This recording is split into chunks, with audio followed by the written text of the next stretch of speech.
Welcome back, travel adventurers. Today we are talking about the stories behind the pictures in Sierra Leone.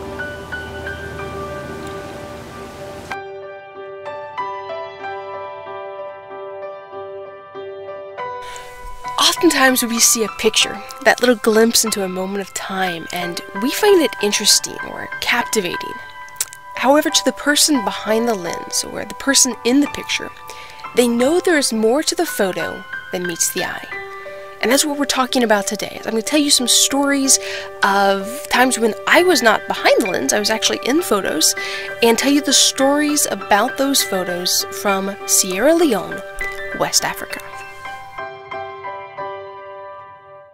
Have you ever felt surrounded? Well, in Sierra Leone, I was surrounded on more than one occasion, but it wasn't from a dangerous situation or a problem. It was with kids. They're just always around me. But I never really felt like it was an intrusion of my space, but more that I was just an attraction with my light skin and my soft, long, very light colored hair. My hair was one of the things that was a fascination to the kids in Sierra Leone. Now, to me, it's nothing special, and often, I'll admit, it is an annoyance. But they were always eager to touch it. If I was reading a story or talking to a child, it was almost a guarantee that another child was behind me touching my hair. Now, I learned that if I turned too quickly to talk to them about my hair, they would be startled, and they would run away, thinking that they had done something wrong. So I had to learn to move slowly, very slowly, and to ask them what they thought. Not to be upset, but just hey, what do you think? And for some kids, they were just too shy to even touch my hair. They wanted to, because they knew it felt different. The other kids were talking to them about it, but they wouldn't touch it. And so I would sometimes run my hand through my hair and snag a hair that was loose, and then hand it to that child to feel. They probably wondered how I had any hair left by the time I left. But it was also something that amused them was to try to braid my hair. It's just, it wasn't as coarse, it was different, and one child would try to braid for a little while, and they would pull it loose, and another would step up to try their hand at braiding, and, well, they got bored after a while and would walk away. But it was something that, a special moment spent with them, just, something that's just, it's just part of who I am. My hair is, whatever, it's up there. And they just found so much joy in just touching it and interacting with me. And I always enjoy those interactions. Another experience I had was in June of 2014. There was a graduation ceremony for the first 3 men to graduate from the Bible Institute in that area. It was a big celebration because this was a big accomplishment for these 3 men. They had invited their families, built a special overhang where everyone could sit, and just like Baptists all around the world, there was food for them to enjoy. Now, I had been curious to see how the food was being prepped, and I think I was delivering an ingredient to the ladies when they asked me if I would like to help. Now, at this moment, I cannot remember who asked me if I wanted to help, but before I knew it, I was sitting on a low bench with Mary, digging into a bowl of dough and rolling it into small balls that would be fried later, the next day. Now, what you have to realize is this is not normal.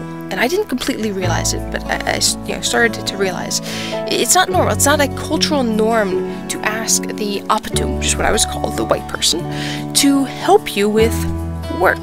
That's what they were doing. They were working. It wasn't customary to ask someone to do that, but they did. And why did they ask me to help? I have no idea. I still don't know exactly why. But it was such a pleasure and an honor that they allowed me to help them prepare for this celebration for their friends and their husbands. It was just so great that I didn't do anything important. I just sat there and was rolling dough, but I got to have that camaraderie with them, just spending that time with them and watching them work and working alongside them. And that is a memory that I will always cherish. In this final picture, you see an American girl and a young African boy posing for a picture. Typical. But there's a story that goes with this picture that I'm not sure that I can adequately describe, but I'm going to give it a shot. It was July 4th, 2014 when the picture was taken, but the story goes back a bit further. You see, the boy's name is Yosef. he is a 9-year-old boy full of energy and without the capacity to sit still very long. Or not at all. Joseph was one of the children who came each week to Sunday school. If a piece of flannel graph fell to the ground or was not laying smoothly on the board, Joseph was quick to help pick up or smooth out the pictures. At first, he caused me frustration.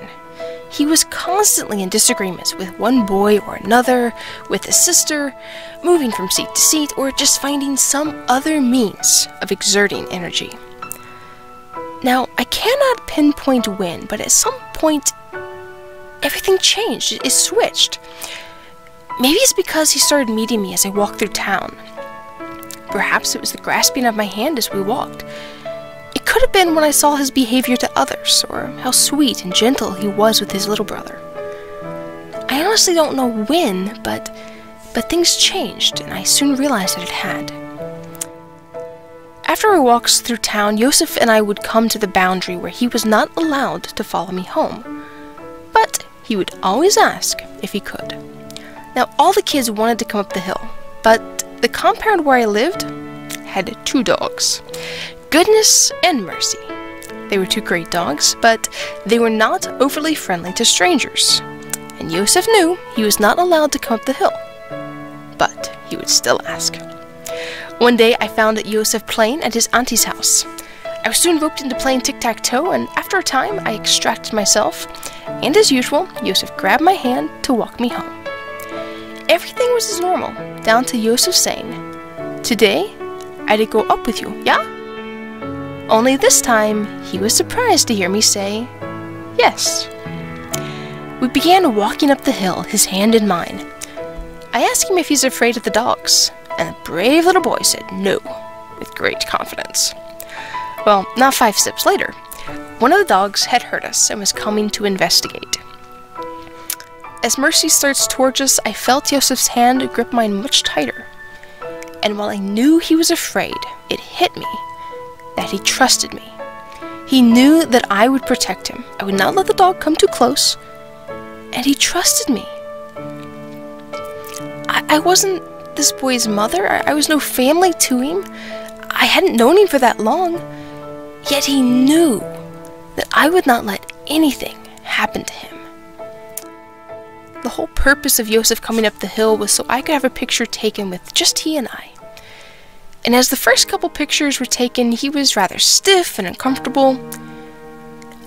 Yet when I wrapped my arm around him and teased him, his precious, toothy smile popped out, and with a snap of the camera, one of my favorite pictures was taken.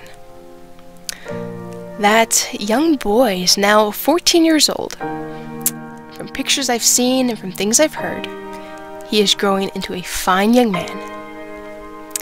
I met many children during my time in Sierra Leone, yet none of them made quite the impression on my heart as Joseph did. He taught me about trust, patience, and kindness.